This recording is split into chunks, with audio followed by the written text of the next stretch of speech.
আরে এই ভাঙা টিভিটি কে রেখেছে? এটাকে এখান থেকে তাড়াতাড়ি নিয়ে যাও। তখনই তো টিভির ভিতর থেকে আওয়াজ আসে। আরে কে রে? আমার ঘুম ভেঙে দিলি? সাহস থাকলে আমার সামনে আয়। হ্যাঁ, আওয়াজ কোথা থেকে আসলো? বল্লা রে, কে রে তুই? আমি তো ঝন্টু, কিন্তু তুমি কে? আর এই টিভি কারেন্ট ছাড়া কিভাবে চলতেছে? আমি হলাম জিন। আমাকে এই টিভির ভিতর থেকে বের করে দাও, তাহলে আমি তোমার তিনটা ইচ্ছা পূরণ করব। কিন্তু আমি কিভাবে বের করব তোমাকে? এই টিভির পিছনে একটা হুপ লাগানো আছে, সেই হুপটি টান দিয়ে খোলো, তাহলে আমি বের হয়ে যাব। এরপর লোকটি আস্তে আস্তে গিয়ে সেই হুপটি তো খুলে ফেলে, আর সঙ্গে সঙ্গে জিনটি বেরিয়ে আসে। আমি তো মুক্ত হয়ে গেছি।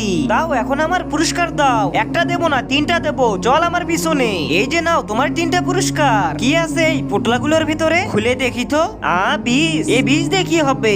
আরে এটা কোনো সাধারণ বীজ নয়। তুই সামনের জমিতে এই বীজগুলো ফেলে দে, সঙ্গে সঙ্গে পাকা ফসল বের হয়ে যাবে। তাহলে তো আমি ফসল বেচে অনেক বড় লোক হয়ে যাব। দাঁড়া, পুরো কথা আগে শুনে যা। যতবার তুই ফসল ফলাবি ততবার ফসলের উপর অংশ আমাকে দিতে হবে, আর নিচের অংশ তোকে নিতে হবে।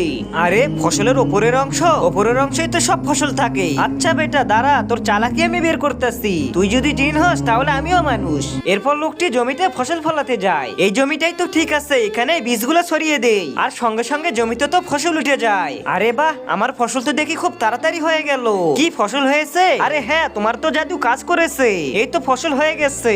এই যে দেখো, আমি আলুর চাষ করেছিলাম, তোমার কথা মতো তুমি উপরের অংশ পাবে। এই যে নাও গাছ, আর আমি নিলাম আলু। বোকা জিন শালা, এরপর যে ফসল ফলাবি এবার উপরের অংশ তুই নিবি, আর নিচের অংশ আমি নিব। আচ্ছা ঠিক আছে।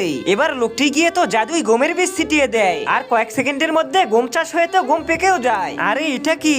এবার তুই গমের চাষ করেছিস? হ্যাঁ, তোমার সাথে তো আমার চুক্তি হয়েছিল।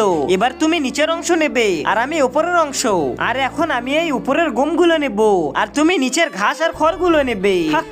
বোকা জিন শালা, এবার যে ফসল ফলাবি এবার উপরের অংশ আমি নেব, নিচের অংশ আমি নেব। তোকে শুধু মাঝখানের অংশ দেব। মাঝখানের অংশ? আচ্ছা ঠিক আছে। তার আগে আল্লাহর এই ছবিটা দেখে যারা এড়িয়ে যাবে তাদের মনের আশা কখনো পূরণ হবে না। আর যারা আল্লাহর এই ছবিটাকে মন থেকে ভালোবেসে ভিডিওতে লাইক আর চ্যানেলটাকে সাবস্ক্রাইব করে কমেন্টে আল্লাহ লিখবে, তাদের সকল মনের আশা পূরণ হয়ে যাবে। আমিন। এরপরে এই চালাক লোকটা গিয়ে তো ভুট্টার বীজ ছিটিয়ে দেয়, সঙ্গে সঙ্গে সেখানে ভুট্টার গাছ বেরিয়ে আসে, আর একটু পরেই সেখানে জিন চলে আসে। আরে এটা কি? ভুট্টা ফসল করেছিস? হ্যাঁ, ভুট্টা ফসল করেছি। এটার উপরেও ফাঁকা থাকে, নিচেও ফাঁকা থাকে, আর মাঝখানে ফল ধরে। আর তুমি তো বলেছো ফসলের উপরের অংশ আর নিচের অংশ দেবে, আর মাঝের অংশ শুধু আমার। শালা, তুই তো দেখি আমার চেয়েও বেশি চালাক রে। শালা, তুই যদি জিন হস তাহলে আমিও মানুষ। কি ভেবেছিলিস আমাকে লুটে নিবি?